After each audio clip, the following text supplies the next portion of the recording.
तो आज हम पढ़ेंगे मादा प्रजनन अंग। इसके पूर्व की क्लास में हम नर जनन अंग पढ़ चुके हैं। मादा प्रजनन अंग किसे कहेंगे? मादा के शरीर के अंदर जो जनन के लिए अंग पाए जाएंगे उसे ही मादा प्रजनन अंग कहते हैं। मादा प्रजनन अंग का काम होता है अंडाणु का निर्माण, युग्मक का निर्माण, और युग्मक के निर्माण के पश्चात निषेचन की क्रिया, भ्रूण धारण क्रिया आदि मादा प्रजनन अंग के अंदर ही होता है।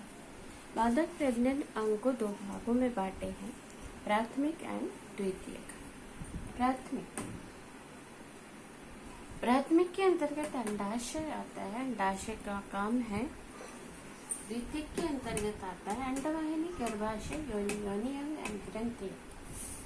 अंडाशय का काम है अंडाणु का निर्माण करना, अंडोत्सर्ग की क्रिया करना एवं लिंग हार्मोन का स्रावन।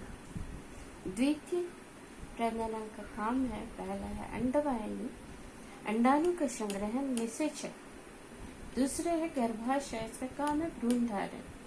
योनि अंग शुक्राणु व शिश्न को ग्रहण करने का काम योनि करता है। ग्रंथियां हैं जिनके काम हम बाद में देखते हैं। इसके पश्चात हम मादा प्रजनन अंग के विभिन्न भाग को चित्र में समझते हैं। अंडाशय बादाम के आकार का उदर गुहा में नीचे की तरफ पाया जाता है। वन पेयर है। अंडाशय अंडाकार रचना है। यह 4 सेंटीमीटर लंबी और 2.5 सेंटीमीटर चौड़ी और 1.5 सेंटीमीटर मोटी होती है। यह अपनी जगह पर लिगामेंट की सहायता से स्थिर रहती है, गर्भाशय की दीवार से जुड़ी रहती है और अपने स्थान में स्थिर रहती है। अंडाशय के अंदर ही अंडजनन क्रिया के पश्चात अंडाणु का निर्माण होता है, जिसे मादा युग्मक कहते हैं, और अंडोत्सर्ग की क्रिया के पश्चात वह सीलोम में चले जाता है। अंडाशय की हम आंतरिक संरचना देखते हैं।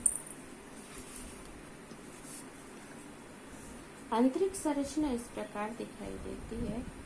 इसके बाहर एक आवरण है जिसे जननोपकला कहते हैं। इसके अंदर 2 लेयर है।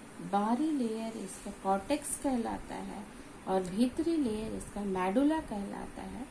कॉर्टेक्स और मेडुला के बीच स्पष्ट विभाजन रेखा नहीं पाया जाता है। जनन उपकला से ही ओवम का निर्माण होता है।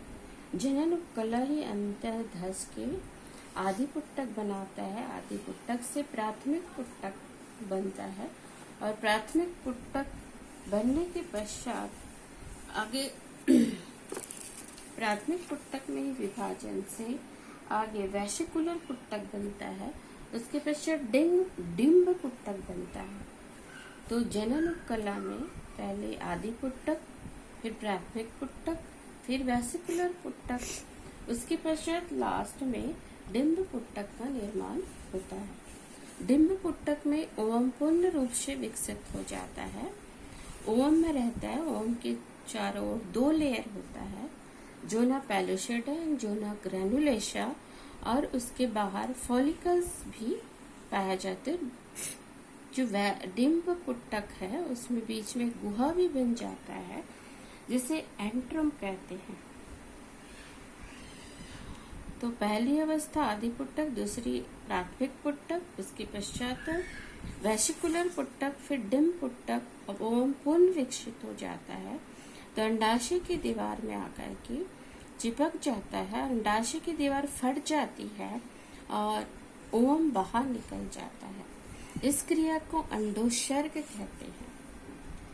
अंड बाहर निकल जाती है, लेकिन जो वेसिकल्स है वही चिपकी हुई रहती। ब्लड में ब्लड है और ब्लड के चारों फॉलिकल्स है। इस रचना को कॉर्पस ल्यूटियम कहते हैं।